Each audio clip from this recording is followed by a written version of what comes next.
There's a reason your Christmas tree sparkles, but that shimmer once came at a cost. Before plastic strands and glittering garlands, tinsel wasn't just decoration, it was precious metal.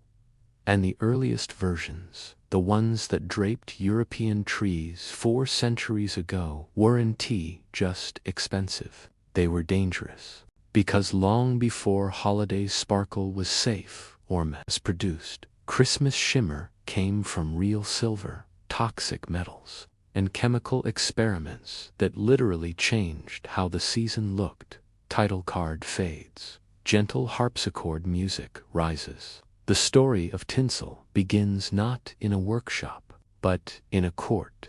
In the 17th century, German and Austrian aristocrats began decorating winter greenery with metallic trimmings. These were not the fluttering foil strips we know today. They were hand-cut pieces of hammered silver leaf, thin enough to sway in candlelight, but heavy enough to signal wealth.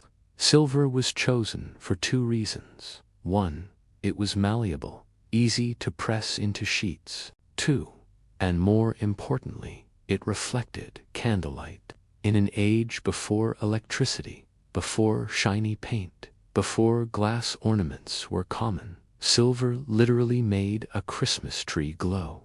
These first metallic decorations were called lametta, and they couldn't just be placed anywhere, because the tree itself was lit with real candles. Imagine a pine tree slowly drying in a warm parlor, beneath open flames, draped with strips of silver.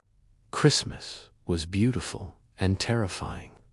By the late 18th century, the demand for sparkle was rising, but there was a problem: pure silver tarnishes. What began as radiant and mirror-like wood, within weeks, turned black. Enter early metallurgists and chemical experimenters. They tried silver mixed with copper, silver-coated iron threads, tin-polished strips, and, fatally, mercury-tinned alloys. Mercury was used because it created a liquid mirror finish, breathtakingly beautiful, extremely toxic. Workers who created these shimmering strands often inhaled mercury vapor daily. Many suffered lifelong illness, but the trend continued. Fashion rarely paused for safety in the 18th century. Tinsel was no longer just decor, it was status, a winter symbol of wealth and refinement. By the mid-1800s, something changed. Christmas itself was becoming a full cultural event. Victorian families, inspired by Queen Victoria and Prince Albert's celebrated Christmas trees, transformed holiday decorating from a small tradition into a national pastime. And tinsel, shimmering, delicate, endlessly reflective, exploded in popularity. Manufacturers across Germany developed a process for spun metal tinsel, stretching the material into long, thin strands. This angel hair shimmered beautifully, but was fragile and expensive. Soon, more affordable versions appeared. Tin tinsel, shiny but prone to bending. Lead tinsel, which hung perfectly straight but brought obvious health concerns. Alloy blends, each trying to balance shine, weight, and safety. Victorian trade cards advertised tinsel as glistening splendor for the Christmas fur. Newspapers featured engravings of trees shimmering like chandeliers. Families stored tinsel carefully each year, knowing its value and its delicacy. A shimmer was becoming tradition. Why were people so enchanted with metallic sparkle? Victorians had beliefs that shimmer symbolized purity, light reflecting the divine, winter's brightness, a counter to long dark nights. Prosperity: only families with means could afford metal trimmings. Enchantment: candlelight flickering across metal felt almost magical.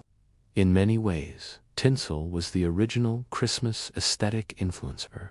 It taught people that glowing, glittering beauty was part of the season. Tea turned holiday decor into an art form. And it paved the way for the 20th century's obsession with shine, from aluminum trees to glass ornaments to plastic glitter. By 1880 to 1900, industrialization transformed the tinsel trade. Factories could now mill metal sheets, slit them into thin strips, package them cheaply, export them around the world. This meant ordinary families could finally afford the sparkle once reserved for courts and aristocrats.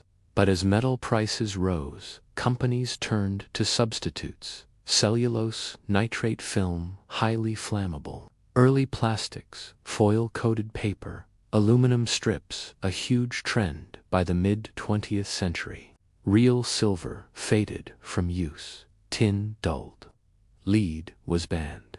And by the early 1900s, tinsel was shifting toward modern materials, safer, lighter, cheaper, and more adaptable.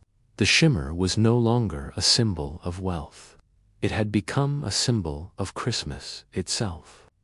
You can still find the artifacts of this shimmering evolution.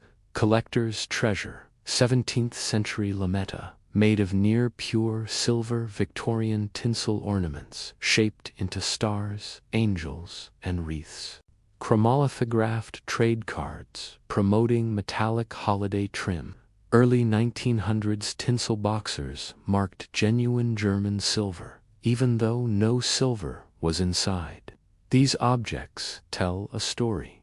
Christmas shimmer wasn't accidental. It was engineered, refined, marketed, and loved. Today, you can recreate antique shimmer safely. Try metallic paper strips, gold and silver foil sheets, biodegradable glitter, hand-twisted craft wire, or aluminacraft ribbon. The goal isn't to mimic danger. It asks to revive the handmade beauty of those early, shimmering holidays. Tinsel may seem simple, a shiny strand on a tree.